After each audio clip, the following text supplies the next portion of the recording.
Hello friends, आप सभी का पीपीपी ऑनलाइन क्लासेस में स्वागत है। हम लोग UP PCSJ pre crash course में पढ़ रहे हैं येन्नो चार्टर। ठीक है, संयुक्त राष्ट्र संघ का चार्टर। इसमें कल हम लोग 3 अध्यायों पर चर्चा कर चुके हैं, अध्याय 1, अध्याय 2 और अध्याय 3। ठीक है, गुड मॉर्निंग आशा। अध्याय 1 प्रयोजन और सिद्धांत, अनुच्छेद 1 और 2। अध्याय 2 सदस्यता, अनुच्छेद 3, 4, 5, 6 और अध्याय 3 आर्गन्स अंग, धारा 7, अनुच्छेद 7, 8। आज हम पढ़ेंगे महासभा, अध्याय 4, जो अनुच्छेद 9 से अनुच्छेद 22 तक है, और इसमें क्या महत्वपूर्ण हम इस पर चर्चा करेंगे। ठीक है, फिर इसके बाद इस पर आने वाले प्रश्नों को हम देखेंगे, लेकिन पहले हम प्रश्नों को ही देख लें। ठीक है, जिससे कि हमारे लिए समझना आसान हो। तो चलिए हम येन्नो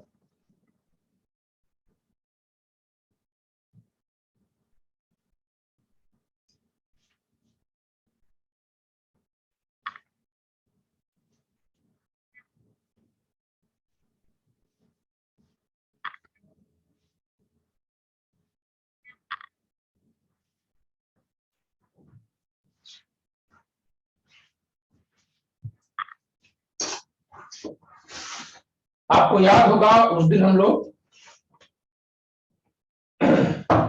कॉमन क्वेश्चंस देखे थे, जैसे कि अध्यक्षता कौन किया था, आपने पाया था लॉर्ड हैलिफैक्स ने की थी। संयुक्त राष्ट्र संघ का सुझाव किसने दिया था? रूजवेल्ट ने दिया था, है ना। अध्यक्षता किए थे लॉर्ड हैलिफैक्स। ये सब हम लोग उस दिन का देखे हुए। आगे आज हम देखते हैं महासभा। महासभा से क्वेश्चन देखते हैं, क्वेश्चन नंबर 30 से। नहीं, 30 नहीं है,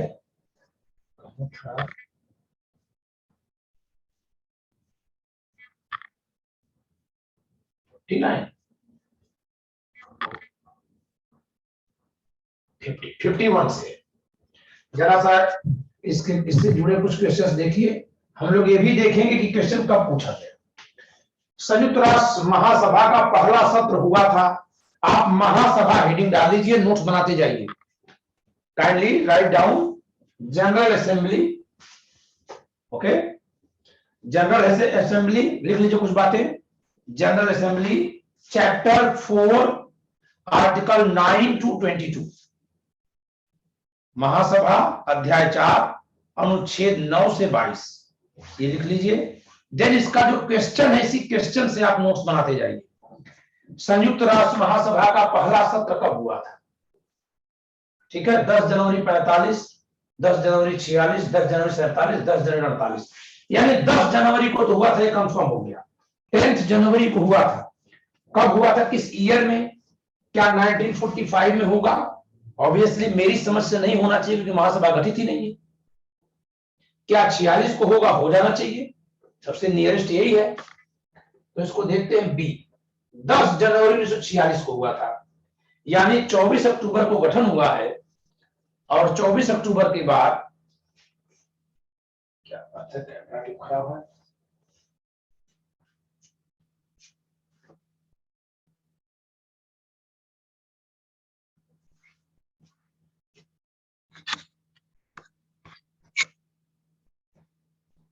चौबीस अक्टूबर के बाद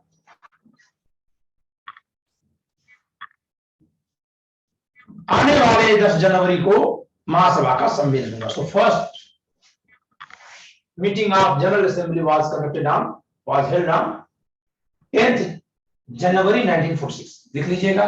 देखिएगा 2015 में भी पूछा गया, 18 में भी पूछा गया। नेक्स्ट, संयुक्त राष्ट्र संघ की सामान्य सभा यानी महासभा का कार्य क्षेत्र कहां दिया गया है? चार्टर के आर्टिकल 4, 5, 6, 10, 10 to 17, 17 to 25। अब जरा अगर इस ग्रुप को आप देखें तो 6 to 4 and 5 तो हो नहीं सकता, क्योंकि मेंबरशिप के बारे में। 6 and 10 भी नहीं हो सकता, क्योंकि आर्टिकल 6 जो है वो मेंबरशिप के बारे में है। 7 और 8 आप जानते हैं जनरल आर्गन्स के बारे में। 10 to 17 हो सकता है, 17 to 25 नहीं हो सकता, क्योंकि 22 तक ही है। तो द बेस्ट ऑप्शन 10 to 17। इसका कार्य क्षेत्र कहां दिया होगा? 10 to 70 पीसीएस में 1994 में पूछा गया।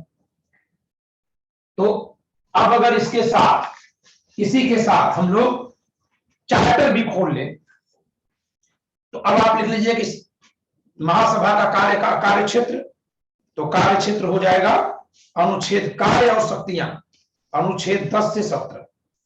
तो अनुच्छेद 9 में क्या है, तो इसका जरा वर्गीकरण कर लीजिए। जो अनुच्छेद 9 से 22 है, 9 to 22 है, उसको क्लासिफाई कर लीजिए। मैं यहां करके दिखा दे रहा हूं। 9 to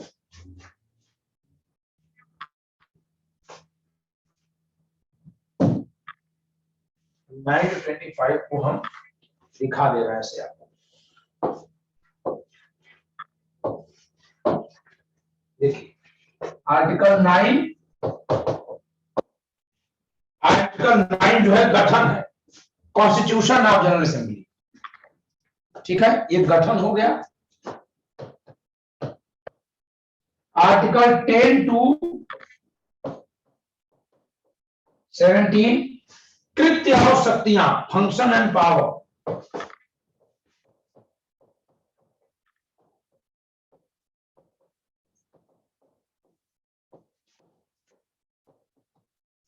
आर्टिकल 18 से आगे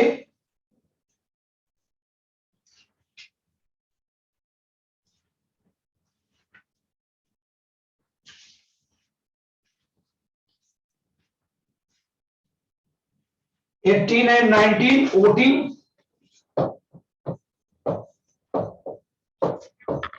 मतदान, वोटिंग, कोई बात कैसे होगी, एंड 20 to 22 प्रक्रिया।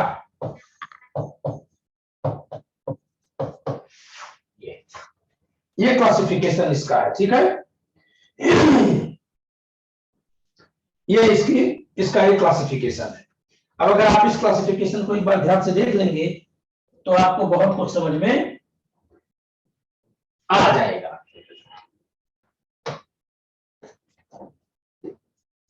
यही क्वेश्चन पूछा गया है कि इसका फंक्शन कहां है, article 17 to 22, 10 to 17, 10 to 17।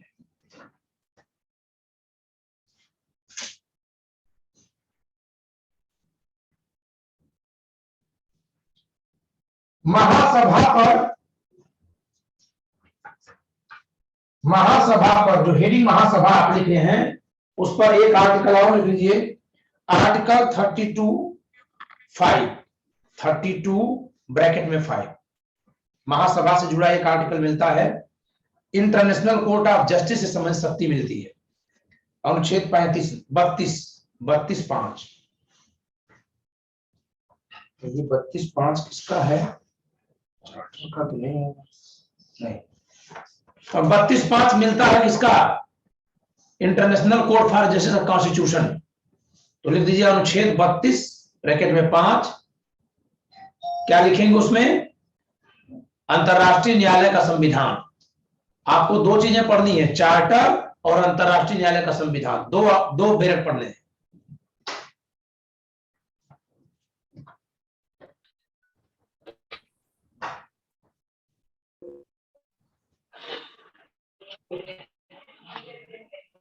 Pankaj mute करिए।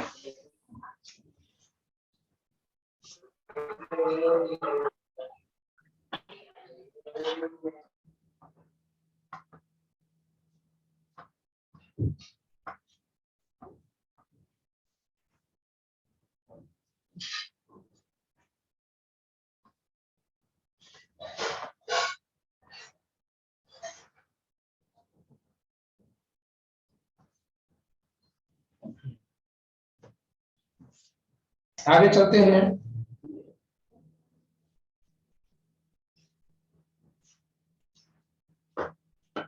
अभी हम इसमें भी चलेंगे, अलग अलग देखेंगे कि इसके कृत्य में क्या क्या है।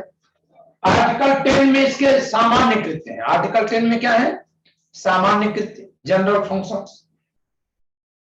आर्टिकल 11 अंतरराष्ट्रीय शांति एवं सुरक्षा को बढ़ावा देना, to promote international peace and security. Article 10 general functions,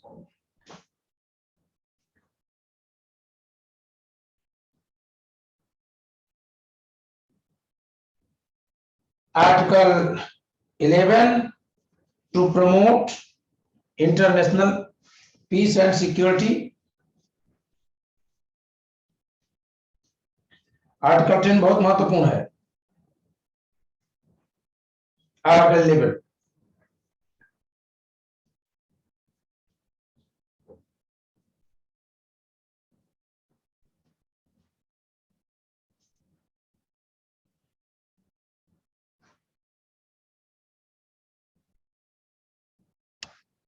Article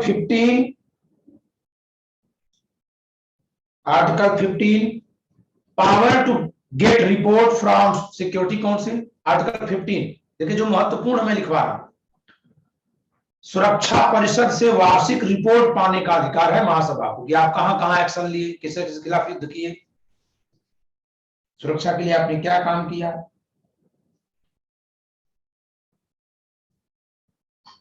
article 17 budget pass करना. पूरे यूएनओ का बजट कौन पास करेगा? तो महासभा संगठन के बजट पर का विचार करेगी. यानी जो बजट पास होता है इसका, किसका? यूएनओ का. आर्टिकल 17 में है विचार कौन करेगा? महासभा. और देन उसका अनुमोदन करेगी. फिर इसके बाद सभी देशों पर वितरित करेगी, कौन देश कितना खर्च देगा. ठीक है, तो बजट की सिफारिश कौन करेगा? आर्टिकल 17 में यही करेगी. ठीक, तो आपने 4 आर्टिकल्स के बारे में लिखा. Article 10 general, article 11 to promote peace and security of international peace and security. ठीक है, इसके अलावा आर्टिकल 13 में जरा लिख दीजिए, इंटरनेशनल लॉ को कोडिफाई करने को प्रमोट करना. Article 13 to promote codification of international law, अंतरराष्ट्रीय विधि के संहिताकरण का प्रमोशन. अनुच्छेद 13, ये सब प्री में पूछेगा. अंतरराष्ट्रीय विधि के संहिताकरण को प्रोत्साहित करना. इंटरनेशनल लॉ जितने हैं सब लिखित फॉर्म में हो जाए. So to promote codification of international law, article 13. Sir 30 या 13? मैडम हम 9 to 22 लिखवा रहे हैं, तो 30 तो होगा ही नहीं, 13. जी सर.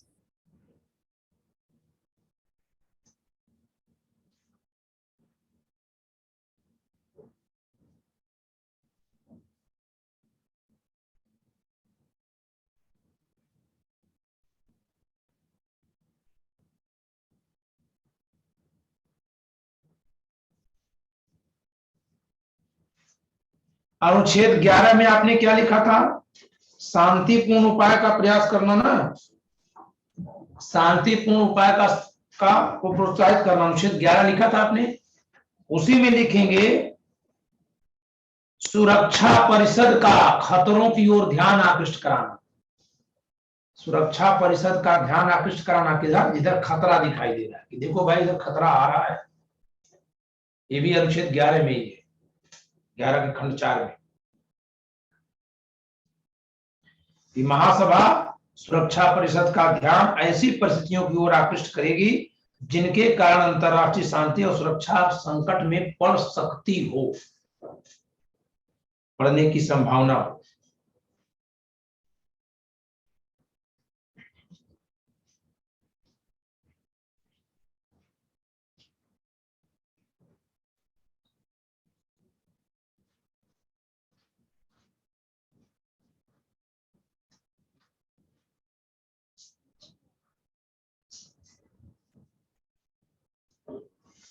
ठीक है, अनुच्छेद 15 में आपने पाया था रिपोर्ट पाने का अधिकार सुरक्षा परिषद से और अभी अन्य सभी अंगों से. जैसे सारी रिपोर्टें संसद में जाती है ना, वैसे ही महासभा में आएंगी. तो मैंने जो महत्वपूर्ण अनुच्छेद उनको लिखवा दिया. अनुच्छेद 18 मतदान है. मतदान प्रत्येक सदस्य राष्ट्र का एक मत. अनुच्छेद 9 में देखेंगे जो गठन है, गठन में लिखा गया है कि संयुक्त राष्ट्र के सारे सदस्य महासभा के सदस्य होंगे. यानी महासभा की सदस्यता सबको मिलती है, सुरक्षा परिषद को सबको नहीं मिलती, सामाजिक आर्थिक परिषद की सबको नहीं मिलती, न्यायिकता परिषद की सबको नहीं मिलती, न्यायालय में सबके जज नहीं होते, महासभा में सब लोग होते हैं, सारे देश। तो अनुच्छेद 9 में लिखा है कि सारे देश सदस्य होंगे एक में, और 2 में लिखा है कि सभी देशों का एक मत होगा, एक मत, मतदान में मत मूल्य एक होगा, सबका बराबर वोट होगा, चाहे चाइना वोट करे और चाहे चाड वोट करे। चाड एक कंट्री का नाम, अफ्रीका में गरीब कंट्री, बहुत छोटी सी। चाहे इंडिया वोट करे और चाहे इटली वोट करे, चाहे इथोपिया वोट करे, इंडोनेशिया वोट करे, सबका वोट भी एक है। बड़ा देश छोटा देश का कोई फर्क नहीं।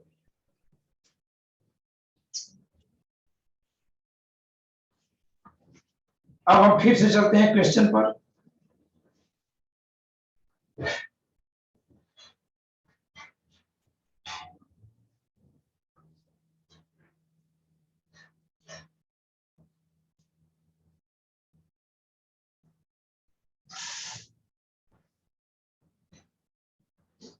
अनुच्छेद 18 में ही 2 बात है, 18 में मतदान है ना, तो सामान्यतया सामान्य बहुमत से फैसला होगा महासभा में।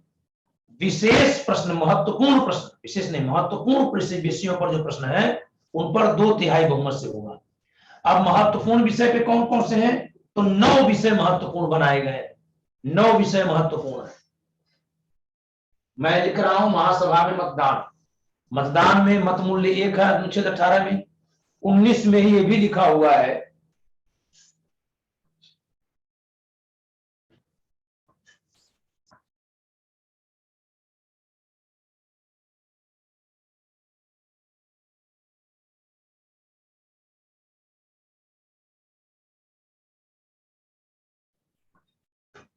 अनुच्छेद 18 में लिखा है कि एक मूल्य होगा, 18 के 1 में, 18 के 2 में लिखा हुआ है, 18 के 2 में क्या लिखा है कि सामान्य विषयों, महत्वपूर्ण विषयों पर 2/3 बहुमत, और 18(3) में लिखा है कि अन्य सभी पर सामान्य बहुमत से। तो महत्वपूर्ण विषय कौन है, 18(2) में लिखा है महत्वपूर्ण विषय। 9 महत्वपूर्ण विषय है, अगर आप लिखना चाहें तो मैं उसमें उसी में टिक करवा दूं। इन प्रश्नों के अंतर्गत अंतरराष्ट्रीय शांति और सुरक्षा बनाए रखने के संबंध में सिफारिशें, recommendation to maintain international peace and security, ये पहला क्वेश्चन है, ये महत्वपूर्ण है। दूसरा, सुरक्षा परिषद के अस्थायी सदस्यों का निर्वाचन, election of temporary members of security council, आप जानते हैं इसमें भारत है मेंबर। आर्थिक और सामाजिक परिषद के सदस्यों का निर्वाचन, ठीक। न्यायिकता परिषद सदस्यों का निर्वाचन, तो 3 तो निर्वाचन से हो गया। संयुक्त राष्ट्र में नए सदस्यों का प्रवेश, निलंबन, निष्कासन। तो जरा देखिए, 9 प्रश्न याद करने बहुत आसान है।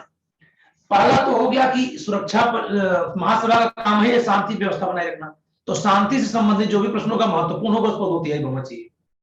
फिर इसके बाद सुरक्षा परिषद का चुनाव, सामाजिक आर्थिक परिषद का चुनाव, न्यायिकता परिषद का चुनाव, इसमें भी 2/3 बहुमत, और नए सदस्य का प्रवेश, निलंबन, निष्कासन, ये भी 2/3 बहुमत। तो 3 3 6 7 प्रश्न हो गए।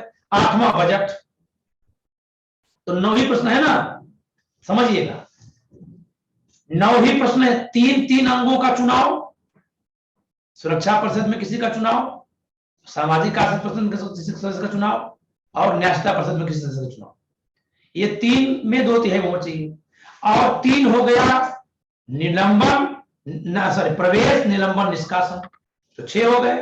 बजट 7, शांति व्यवस्था से संबंधित कोई प्रश्न हो 8। एक प्रश्न बच रहा है जो आपको थोड़ा दिक्कत करेगा, न्यायिकता पद्धति के प्रवर्तन के संबंध में प्रश्न,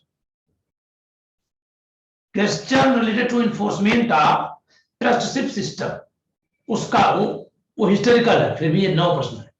तो 9 प्रश्न ऐसे हैं जिनका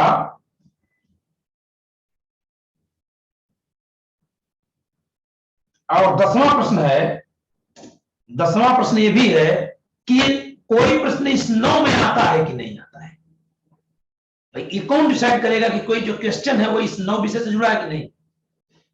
तो अगर इस विषय से जुड़ा 2/3, तो 2/3 बहुमत से ही निर्धारित होगा कि कोई विषय 9 प्रश्नों से 9 विषयों से जुड़ा है कि नहीं जुड़ा है। अब अगर सामान्य से जुड़ा है फिर सामान्य बहुमत से पास होगा। आर्टिकल 19 मत से वंचित होना। आर्टिकल 18 में मतदान का अधिकार है, आर्टिकल 19 में मत से वंचित कर देना, depriving from right to vote. इसमें क्या है, संयुक्त राष्ट्र में किसी सदस्य को महासभा में मत देने का अधिकार नहीं होगा जिसके द्वारा संगठन को किया जाने वाला वित्तीय विधाय बकाया है और बकाया रकम पूर्ववर्ती 2 पूर्ण वर्षों के लिए उससे विधायों की रकम के बराबर या अधिक। उसका 2 वर्ष का ड्यू बाकी हो जाएगा, एनओसी नहीं मिलेगी, वो वोट नहीं कर पाएगा। जैसे हम लोग अपार्टमेंट में है, 2 महीने का बाकी है तो फिर आप नहीं वोटिंग कर पाएंगे, या 2 महीने का जिसका बाकी हो जाएगा वोटिंग नहीं कर पाएगा।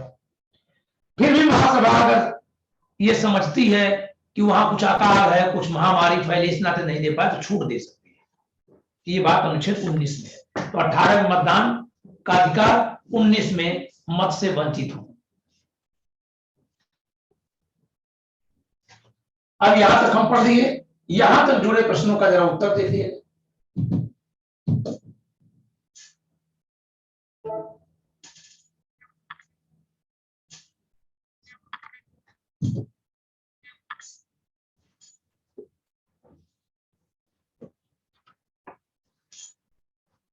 ये क्वेश्चन सुरक्षा परिषद में लगा दिए, सब कोई मतलब नहीं। ये जो क्वेश्चन है कि कौन सा देश संयुक्त राष्ट्र सुरक्षा परिषद का अस्थायी सदस्य नहीं है, हाँ आप इसको बता सकते हैं, लेकिन ये सुरक्षा परिषद का सवाल है, महासभा का नहीं। कौन सा देश नहीं है? सर जूम कर दो थोड़ा। मैं नाम लिख रहा हूं, अमेरिका, रूस, जर्मनी, फ्रांस। कौन सुरक्षा परिषद का परमानेंट मेंबर नहीं है? जर्मनी नहीं है सर। अच्छा, शिव आप बताइए। जर्मनी होगा। ठीक, जर्मनी को तो हरा करके सेकेंड वर्ल्ड वॉर में ये संगठन बनाया गया, उसको अस्थायी सदस्य कहां से बना दिया जाएगा, है ना। ऐसा तुम्हारा इंटरनेशनल लॉ बहुत अच्छा है, मेहनत करोगे तो इससे बहुत अच्छी कमांड हो जाएगी। ये अलग बात है कि पीछे एग्जाम का कोई बहुत बड़ा रोल नहीं है,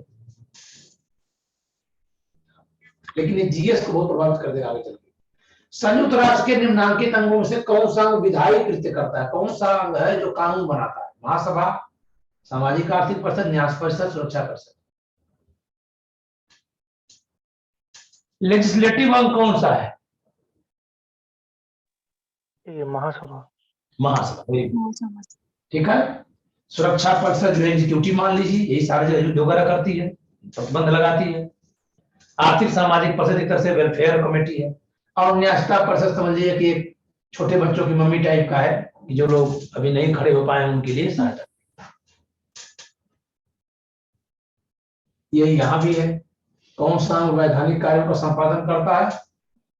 महासभा। प्रत्येक सदस्य के कितने प्रतिनिधि होंगे? हाँ, संयुक्त राष्ट्र के प्रत्येक सदस्य के अधिक से अधिक कितने प्रतिनिधि होंगे? 5 होंगे सर। 5। ठीक है, वोट 1 होगा, प्रतिनिधि 5। संयुक्त राष्ट्र के निम्नलिखित अंगों में से किसके परीक्षणाधीन संयुक्त राष्ट्र के विशिष्ट अधिकरण अपने कृतियों का पालन करते हैं? किसके पर्यवेक्षण में रहते हुए विशेष अंग अपने कर्तव्यों का पालन करते हैं? तो उत्तर आएगा महासभा। महासभा रिपोर्ट यही लेते हैं।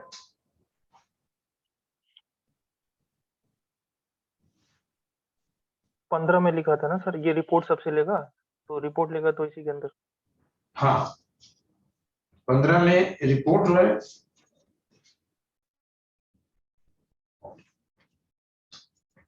नहीं, लेकिन ये जो है ना,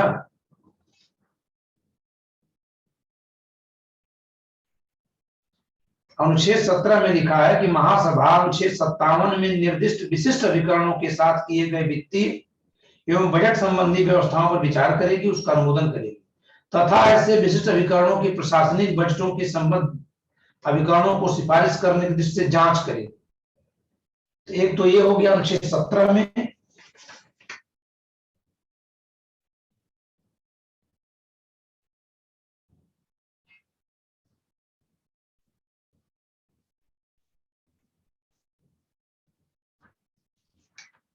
15 भी है, 17 भी है।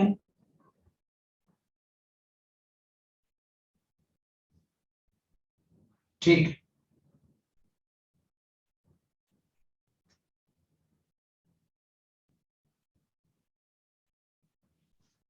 पंद्रह और 17। संयुक्त राष्ट्र की महासभा की छठी समिति का क्या नाम है? महासभा की छठी समिति का नाम?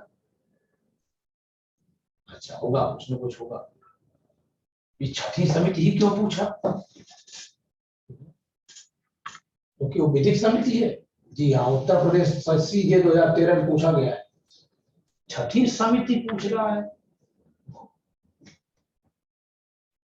इसकी समितियों में फिर तो और भी होने चाहिए ना। अगर छठी है तो फिर और क्या है? छठी समिति का नाम विधिक समिति है, ये दे रहे हैं। फिर तो 5 और कौन कौन से हैं कि नहीं? आखिर 5 और क्यों नहीं पूछा? छठी सीधे क्यों पूछ लिया? है ना, बात उठेगी नहीं? जी।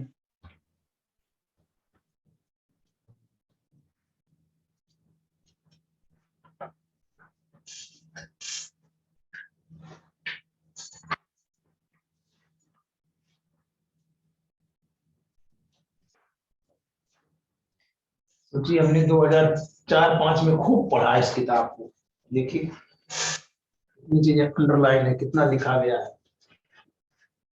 5-6 में नहीं, 2-3-4 में होगा। 3-4 किताब होगी जो अग्रवाल की।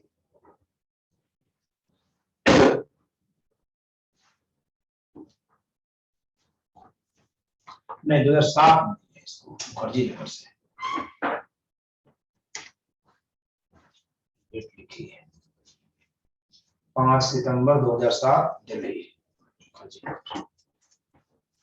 इसके पहले मेरे पास BL कपूर की किताब थी, फिर जो अग्रवाल की लिया, और इसके बाद फिर पढ़ा, क्योंकि उस समय IAS के लिए पढ़ाना था। मैं जरा देख लेता हूँ कि और क्या क्या।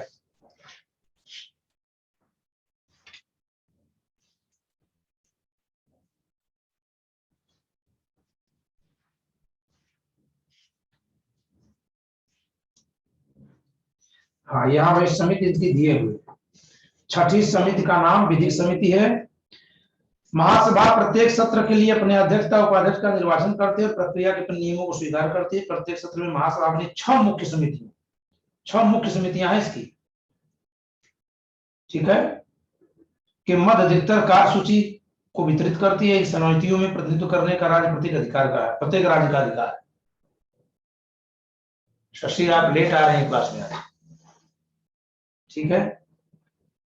जो समितियां महासभा की बैठक में अनुमोदन की सिफारिशें तैयार करती वे हैं, 6 समितियां हैं, लिखिए आप। प्रथम समिति है राजनीतिक और सुरक्षा समिति।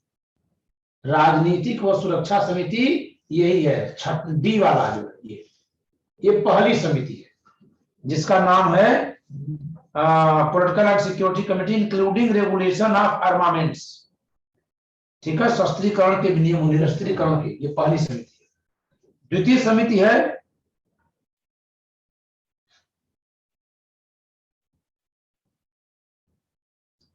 आर्थिक और वित्तीय समिति। आर्थिक और वित्तीय दूसरी है ये। तीसरी है सामाजिक, मानवीय और सांस्कृतिक, ये तीसरी समिति है। तो ये पहली है, ये दूसरी है, तीसरी है, वो छठवीं है। लिख लीजिएगा बोर्ड पर से उतार करके।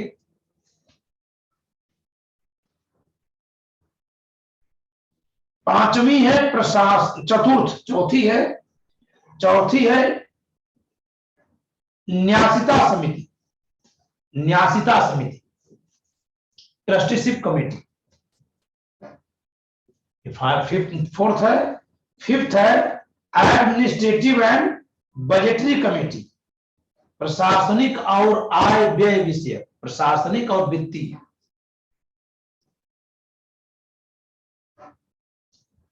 तो वित्तीय मत कहिएगा, प्रशासनिक और आय व्यय विषय समिति। और छठवीं है विधिक समिति। सोचिए कितना बारीक प्रश्न पूछ दिया गया है।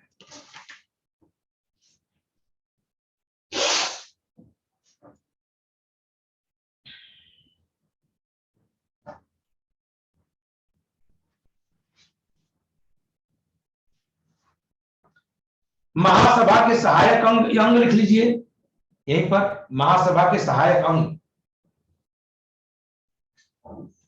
अंतरराष्ट्रीय विधि आयोग महासभा का सदस्य सहायक अंग है। हर एक संगठन का सहायक अंग भी पूछा जाता है। तो महासभा के सहायक अंग में क्या है? अंतरराष्ट्रीय विधि आयोग, निरस्त्रीकरण आयोग,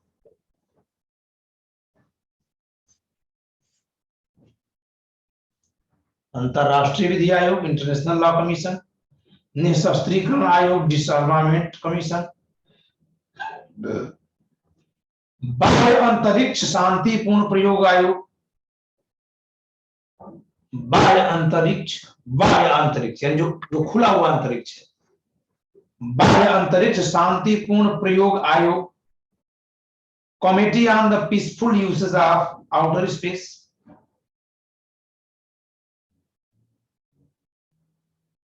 और एक है आखिरी जिसका कोई मतलब नहीं है, सुन लीजिएगा, लिखिएगा मत। उपनिवेशीय देशों और लोगों को स्वतंत्रता प्रदान करने की घोषणा के कार्यान्वयन से संबंधित स्थिति पर विशेष समिति।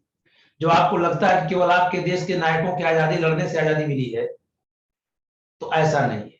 यूएनओ इसी दिशा में काम कर रहा था कि जितने भी उपनिवेश हैं उनको आजाद कराया जाए। ठीक है, इसकी 6वीं कमेटी, एक 4वीं कमेटी जो अलग से सहायक अंग बना, वो देशों को आजाद कराने पर काम करता है।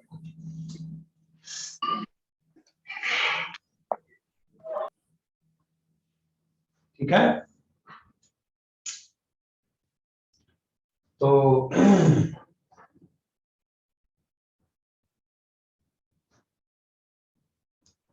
पहले 7 समितियां थी, 1993 से 6 कर दी गई। Till 1993 there were 7 committees and from 17th August 1993 17 अगस्त 1993 से अब समितियों की संख्या 6 कर दी गई।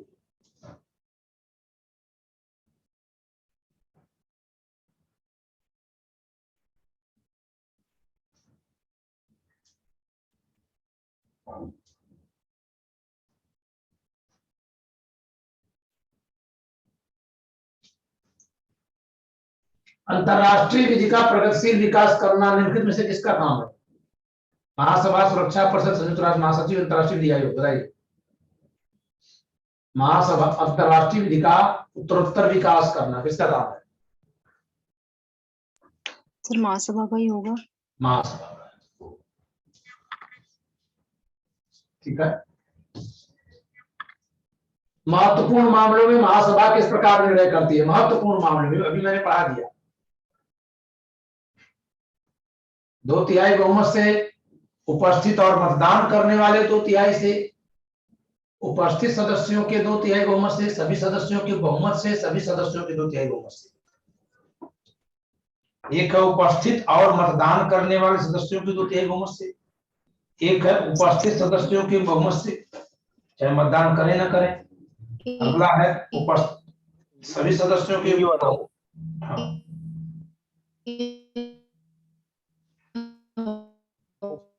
उपस्थित और मतदान करने वाले सदस्यों के 2/3 बहुमत। ठीक है, सामान्य नियम यही होता है, उपस्थित और मतदान करने वाले। ठीक है, सामान्य नियम ये होता है और वही यहां है। ठीक है, एक ऐसी जगह है जहां सभी सदस्यों के एक ऐसा प्रावधान है कानून में मैं इसमें नहीं कर रहा, पूरे जितने कानून आप पढ़ते हैं, जहां लिखा है कुल सदस्यों के 2/3 बहुमत से। वो कौन सा प्रावधान है?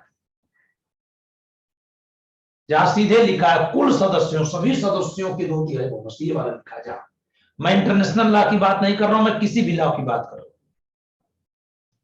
दोबारा बताना सर। किस कानून में एक जगह ऐसा भी लिखा है, किस कानून में और किस पर्पज के लिए, किस कहां पे, कि सभी सदस्यों के 2/3 बहुमत से फैसला होगा? कौन सा फैसला है और किस कानून में है जहां लिखा है सभी सदस्यों के 2/3 बहुमत? मैं यूएनओ की बात नहीं कर रहा हूं।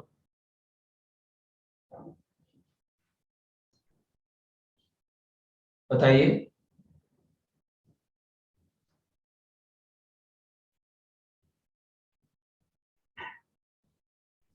राष्ट्रपति को हटाने के लिए जो इम्पीचमेंट है आर्टिकल 61 में, जी सर। हाँ, वहां आपको मिलेगा सभी सदस्यों के 2/3 बहुमत से। सर मुझे ध्यान आ रहा था, मैं सोच रही गलत। जो रिस्क लेता है वो जीतता है। ठीक है, आगे चलते हैं।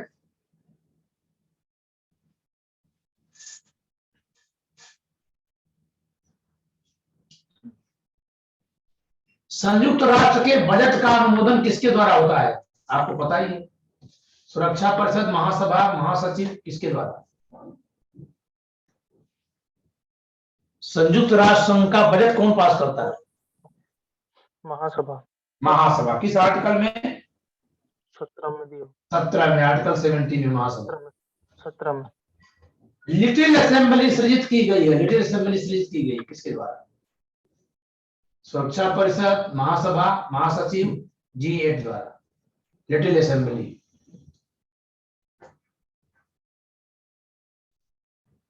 ये क्या है? लिटिल असेंबली क्या है?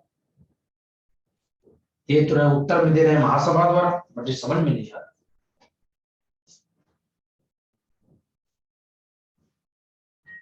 इस क्वेश्चन को आप क्वेश्चन मार्क लगा के रखिएगा, आप देखते हैं क्या है। ठीक है, लिटिल असेंबली जरा गूगल करके देखा जाए। नेक्स्ट, महासभा द्वारा पारित प्रस्ताव बंधनकारी होता है, बंधनकारी होता नहीं होता है, होता भी और नहीं भी, सभी बताइए। सर दिख नहीं रहा। कुछ कैमरा में कहीं से दिक्कत आ रही है क्या? तो ऐसा हो रहा है, ठंड आने से भी होता है ये। अब दिख रहा है? जी सर। महासभा द्वारा पारित प्रस्ताव बंधनकारी होता है नहीं होता है, बाइंडिंग होता है नहीं होता है, होता भी और नहीं भी होता है, दोनों बात। तो बताइए क्या सही?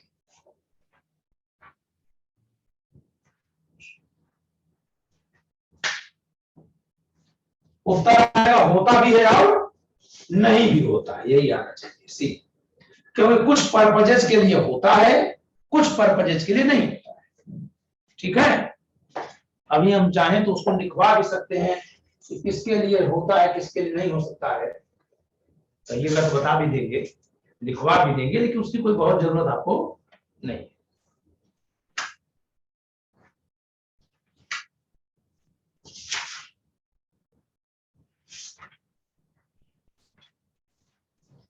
देखिए यहां लिखा है, संकल्प जो राज्यों पर आबद्धकर नहीं है का संगठन में आंतरिक व्यवस्था में आबद्धकर प्रभाव रहता है। महासभा के संकल्प उसके अंगों जो उसके अधीनस्थ हैं, जैसे महासचिव, आर्थिक और सामाजिक परिषद, न्यासी परिषद तथा सहायक अंगों को जिन्हें वह सृजित स्वयं सृजित करता है, ज्ञापक जिनको वे संबोधित है। सुरक्षा परिषद को जो महासभा स्वतंत्र है, हम संस्था आबद्धकर नहीं। यानी यही क्या बात है, महासभा के प्रस्ताव सुरक्षा परिषद को छोड़कर जितने अंग है सभी पर आबद्ध करे, जिनके लिए करता है सुरक्षा परिषद पर आबद्ध करे।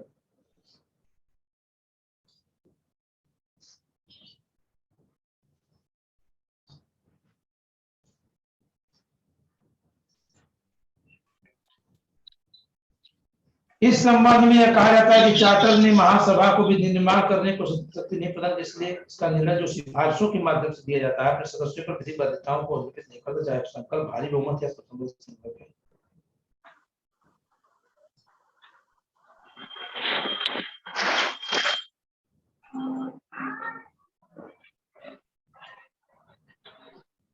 समझिएगा,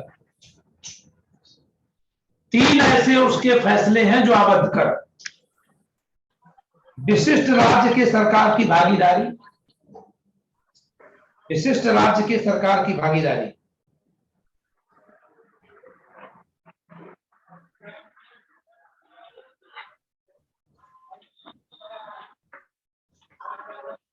पंकज दीक्षित म्यूट कर लिया करिए प्लीज, आप पुराने हो रहे हैं, धीरे धीरे म्यूट करना सीख जाइए। जुड़िए तो म्यूट करिए, तुरंत आवाज आती है। आपने अपने को म्यूट कर लिया, फिर से म्यूट करिए, सिस्टम से परिचित होइए, म्यूट करिए अपने को।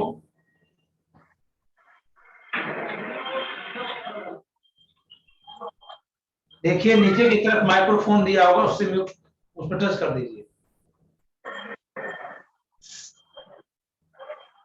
अच्छा रमेश जी, मैं कर रहा हूँ, मैंने कर दिया। हाँ, 3 ऐसे निर्णय हैं जो बाध्यकारी होते हैं, सभी सदस्य राज्यों पर बाध्यकारी। जैसे अगर एक देश में 2 सरकारें दावा कर रही है, परवेज मुशर्रफ भी दावा कर रहे थे और नवाज शरीफ भी, और दोनों ने अपने अपने प्रतिनिधि भेज दिए, तो महासभा फैसला करेगी कि फला को वहां की सरकार माना जाए और तब सबको मानना पड़ेगा। एक तो ये फैसला है जो सभी पर बाध्यकारी है। दूसरा है कि जो बजट निर्धारित होगा उसमें किस राज्य का कितना हिस्सा, किस देश को कितना कंट्रीब्यूट करना है, ये सबको मानना। और तीसरा ट्रस्टीशिप एग्रीमेंट, अगर ट्रस्टीशिप एग्रीमेंट हो रहा है तो ये, तो 3 निर्णय महासभा के ऐसे होते हैं जो सभी सदस्य राज्यों पर बाध्यकारी। किसी देश की कौन सी सरकार को प्रतिनिधि माना जाएगा और किसका कितना बजट में योगदान होगा और 82% की संबंधित बात, ये 3 सब मानेंगे, ये बाध्यकारी। इसके अलावा और कोई भी बात बाध्यकारी, तो इसी नाते बाध्यकारी होता भी है और नहीं। संयुक्त राष्ट्र की साधारण सभा को संसार की संसद नहीं कहा जा सकता। क्यों? क्योंकि यह संसार के समस्त देशों के लिए विधि नहीं बना सकती, इसके प्रस्ताव सदस्य देशों पर बंधनकारी प्रभाव नहीं रखते हैं, यह सदस्य देशों के घरेलू क्षेत्राधिकार संबंधों में दखल नहीं कर सकती है। उपरोक्त सभी, मुझे तो लग रहा है कि डी सही है। हाँ, डी सही। D G. कौन सा अनुच्छेद मतदान की प्रक्रिया से संबंधित है? मैं पढ़ा भी रहा हूं, लिखा भी रहा हूं, क्वेश्चन भी कर रहा हूं। 18 सर। 18 शांति के लिए एकता का प्रस्ताव निम्नलिखित किसके द्वारा पारित किया गया था? शांति के लिए एकता का प्रस्ताव, शांति के लिए एकता ऑब्वियसली महासभा द्वारा पारित किया जाएगा। मैं बता भी दूं कब पारित हुआ था, लिख भी सकते हैं आप।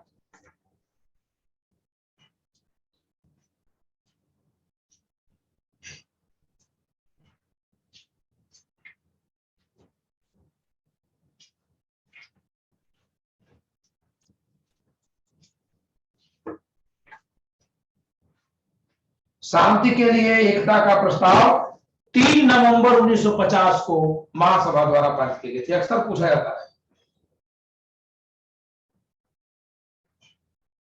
3 नवंबर 1950 को, ये क्वेश्चन कई बार पूछा गया है। पीसीएस 2003 में इस परीक्षा में था।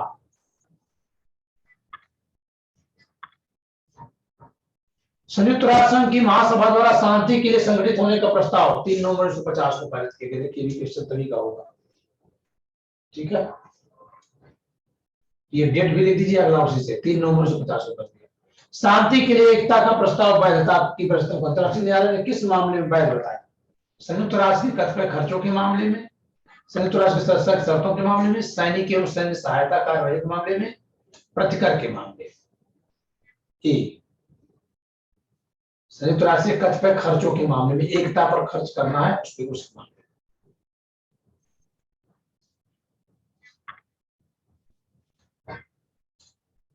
ये तो सब जान रहे हैं कि संयुक्त राष्ट्र ने मानवाधिकारों की सार्वभौमिक घोषणा को अपनाया, universal declaration of human rights.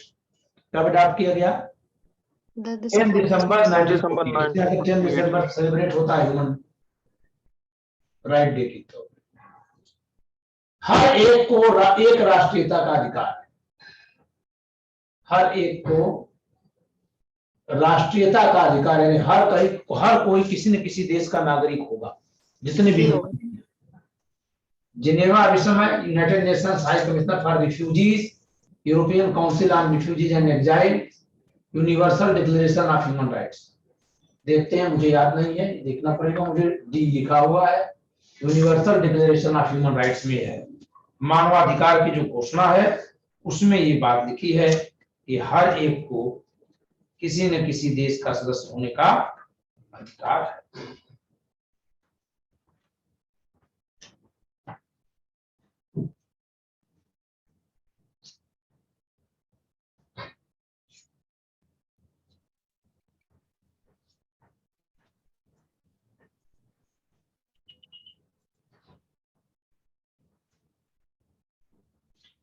मानवाधिकारों की सार्वभौमिक घोषणा,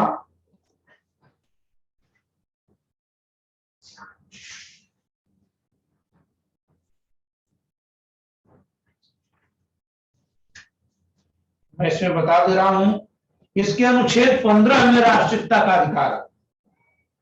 आर्टिकल 15 में यह है कि किसी न किसी देश का सदस्य होगा, राष्ट्रीयता का अधिकार जो है इसके आर्टिकल 15 में है।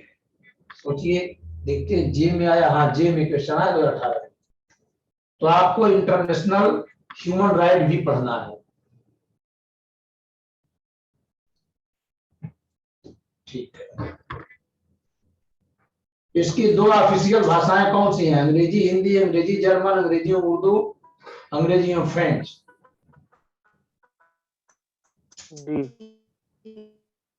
हाँ, अंग्रेजी और फ्रेंच। तो चलिए, हमने सारे क्वेश्चन कर लिए। इसमें सारे क्वेश्चन महासभा से ही नहीं है, बहुत कम क्वेश्चन महासभा से हैं। और आपने महासभा पर सारी बातें पढ़ ली। आज आपने महासभा पढ़ लिया। अब हम चलते हैं, आज के दिन पढ़ते हैं सुरक्षा परिषद। आगे बढ़ते हैं, सुरक्षा परिषद, सिक्योरिटी काउंसिल लिख लीजिए। नहीं, जरा प्रक्रिया से समझा दें आपको। तो अनुच्छेद 20, 21, 22, महासभा की बैठकें नियमित रूप से वर्षों में होंगी। ठीक है, महासभा की बैठकें नियमित वार्षिक सत्रों में और ऐसे विशेष सत्रों में होंगी जो किसी अवसर पर अपेक्षित हो। विशेष सत्र कैसे बुलाया जाएगा? महासभा का विशेष सत्र आर्टिकल 20 में पढ़ रहा हूं, अनुच्छेद 20।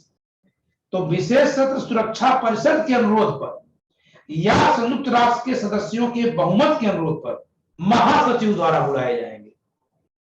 अध्यक्ष द्वारा नहीं, महासचिव द्वारा। महासचिव बैठक बुलाएंगे महासभा की। एक तो सामान्य बैठक जो वार्षिक होती है, सितंबर अक्टूबर में होती है, 1 महीने। इसके बाद विशेष बैठक या तो सुरक्षा परिषद कहने पर या सदस्य राष्ट्रों के कहने पर महासचिव बुलाए। अनुच्छेद 21, महासभा अपनी प्रक्रिया के नियम स्वयं बनाएगी और प्रत्येक सत्र के लिए अध्यक्ष निर्वाचित करेगी। हर एक वर्ष में एक अध्यक्ष होंगे। आपके पंडित विजया लक्ष्मी पंडित विजया लक्ष्मी पहली भारतीय हैं और पहली महिला दुनिया की हैं जो संयुक्त राष्ट्रों की महासभा की अध्यक्ष होने का गौरव प्राप्त करती है। जी सर। हाँ, भारत से पहली है और दुनिया में पहली महिला है जो महासभा की अध्यक्ष बनी। 1 साल के लिए अध्यक्ष होते हैं। सुरक्षा परिषद के अध्यक्ष 1 महीने के लिए होते हैं, 1 महीने बदलते हैं या 1 साल। भारत अभी रहा है ना गुरु अभी? हाँ, भारत। हाँ, अनुच्छेद 22, महासभा ऐसे समनुषंगी अंगों की स्थापना कर सकेगी जिन्हें वह अपने कृत्यों का पालन करने के लिए आवश्यक समझे। समनुषंगी अंगों, समनुषंगी अंगों की स्थापना अन्य लोग भी करते हैं। तो अनुच्छेद 22 में महासभा करेगी, वहीं पर अनुच्छेद 22 पर लिख लीजिए। समनुषंगी मतलब ऑक्सिलरी ऑर्गन्स, जैसे मानवाधिकार आयोग वगैरह। तो अनुच्छेद 22 में महासभा करेगी। अनुच्छेद 29 में सुरक्षा परिषद,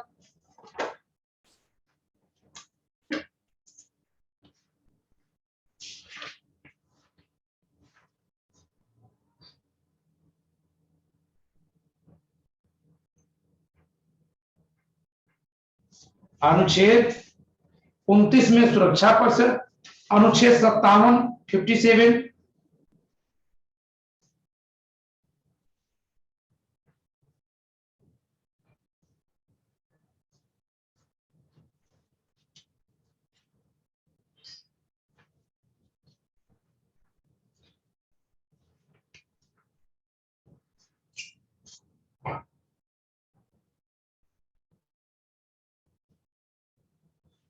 अनुच्छेद 57 में भी स्पेशल एजेंसीज की स्थापना की बात की गई है।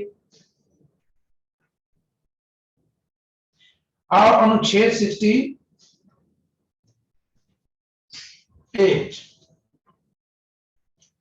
68 में करेगी आर्थिक सामाजिक परिषद, आयोग स्थापित कर सके।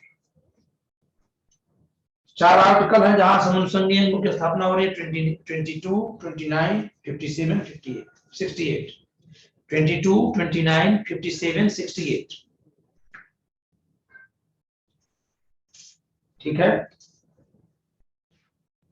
सर एक बार रिपीट करना, ये आर्टिकल ओनली आर्टिकल। आर्टिकल 22 महासभा, 29 सुरक्षा परिषद, 57 कॉमन है, 68 ओके सर।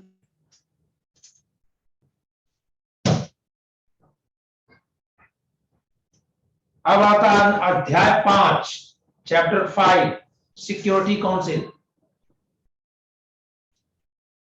सिक्योरिटी काउंसिल गठन, अनुच्छेद 23। सिक्योरिटी काउंसिल चैप्टर 5 है, आर्टिकल 23 टू 32, 23 से 32 तक है। 23 से 32, 23 टू 32 इसका क्लासिफिकेशन कर लेते हैं। 23 ऑर्गेनाइजेशन गठन, 24, 25, 26 यानी 3 आर्टिकल। फंक्शंस एंड पावर्स, कृत्य और शक्तियां, अनुच्छेद 24, 25, 26 कृत्य और शक्तियां। अनुच्छेद 27 मतदान, आर्टिकल 27 वोटिंग।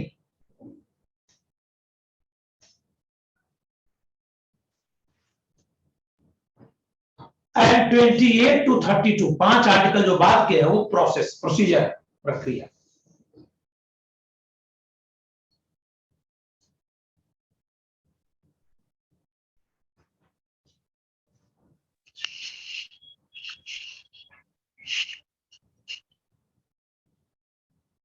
प्रक्रिया।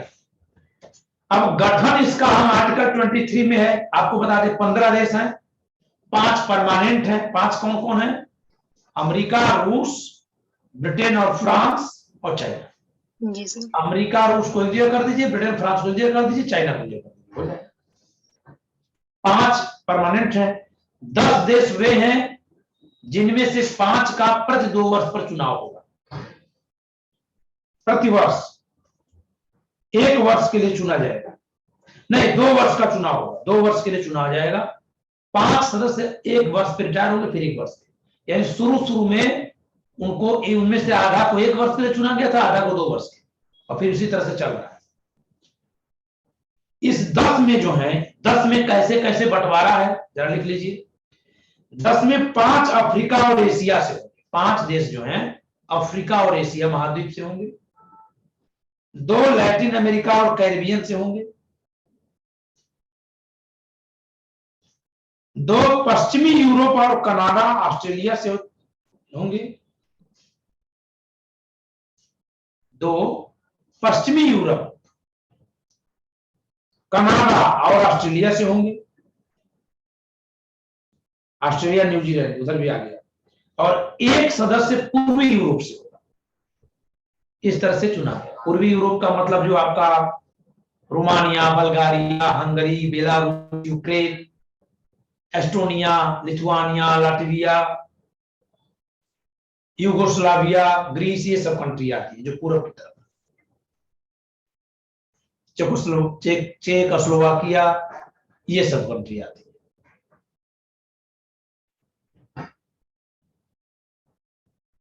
लिखेंगे, फिर से लिखवा दें।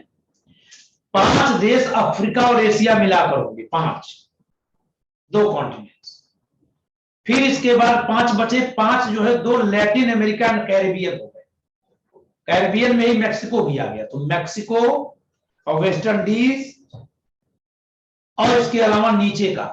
अब ऊपर केवल अमेरिका और कनाडा बचा, तो अमेरिका तो परमानेंट है, तो कनाडा और पश्चिमी यूरोप को एक साथ कर दिया। कनाडा, पश्चिमी यूरोप, ऑस्ट्रेलिया, न्यूजीलैंड, इधर जितने कंट्री है सब, यहां से 1 सदस्य, सॉरी 2 होंगे। और 1 हो जाएगा पूर्वी यूरोप से।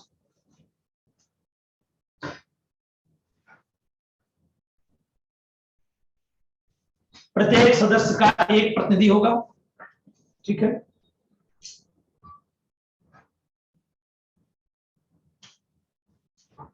कृत्य और शक्तियां, अनुच्छेद 24 प्राथमिक जिम्मेदारी है सुरक्षा, शांति और सुरक्षा बनाए रखना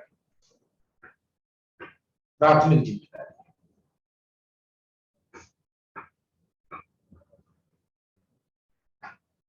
और वार्षिक रिपोर्ट देना महासभा को, ये इनकी 2 जिम्मेदारियां मिली।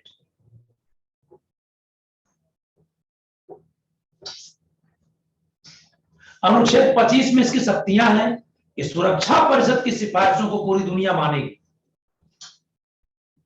सभी सदस्य राष्ट्र मानेंगे। और आप देखिए खुद रशिया नहीं मान रहा है यूक्रेन पे हमला कर।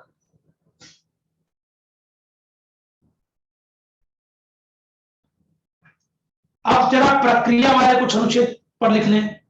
आखिरी अनुच्छेद है 30, 31 और 32। 31 और 32। 31 में जो 15 राष्ट्र इसके सदस्य हो गए उससे अलावा जोड़, यानी 31 में कहा गया है कि सुरक्षा परिषद में के बैठक में कौन भाग लेगा नॉर्मली, तो इसके जो 15 सदस्य हैं वही वोट भी करेंगे। लेकिन जो सदस्य नहीं है, जैसे मान लेते हैं कि यूक्रेन सदस्य नहीं है और यूक्रेन के बारे में फैसला हो रहा है, तो यूक्रेन को भी सुनवाई का अधिकार होगा, बैठक में भाग लेने का अधिकार होगा। कहां? अनुच्छेद 31 में लिखा है, लेकिन वोटिंग का अधिकार नहीं होगा। तो आर्टिकल 31 में non member of security council, non member of security council but member of UNO, संयुक्त राष्ट्र सदस्य का सदस्य है, संघ का सदस्य है, सुरक्षा परिषद का नहीं, वो भी बैठक में भाग लेगा अगर उससे संबंधित मामला है। आर्टिकल 32 में non member of UNO, UNO का ही मेंबर नहीं, उसको भी आके भाग लेना अगर युद्ध का वातावरण बन रहा है तो, ताकि रोका जा सके। तो ये 12 के लिए दरवाजे हैं। 31 में सुरक्षा परिषद का जो सदस्य नहीं है उसके लिए, और 32 में जो संयुक्त राष्ट्र संघ का सदस्य नहीं है उसके लिए। ये लोग बैठक में भाग लेंगे, उनको सुना जाएगा कि वोटिंग नहीं करेंगे। तो लास्ट के 2 आर्टिकल, आर्टिकल 31, 30 प्रक्रिया स्वयं बनाएंगे तो कोई महत्वपूर्ण नहीं है। 29 समनुषंगी अंगों की स्थापना करेगी सुरक्षा परिषद, अपने सहायक अंगों की स्थापना करेगी। तो ये बातें आपने पढ़ लिया, शेष हम लोग कल पढ़ेंगे, ठीक है। कल थोड़ा सा ज्यादा टफ पढ़ना है आपको, पहले क्वेश्चन सॉल्व करेंगे फिर पढ़ेंगे। तो आज के लिए इतना ही, धन्यवाद। सर कल टाइमिंग क्या है?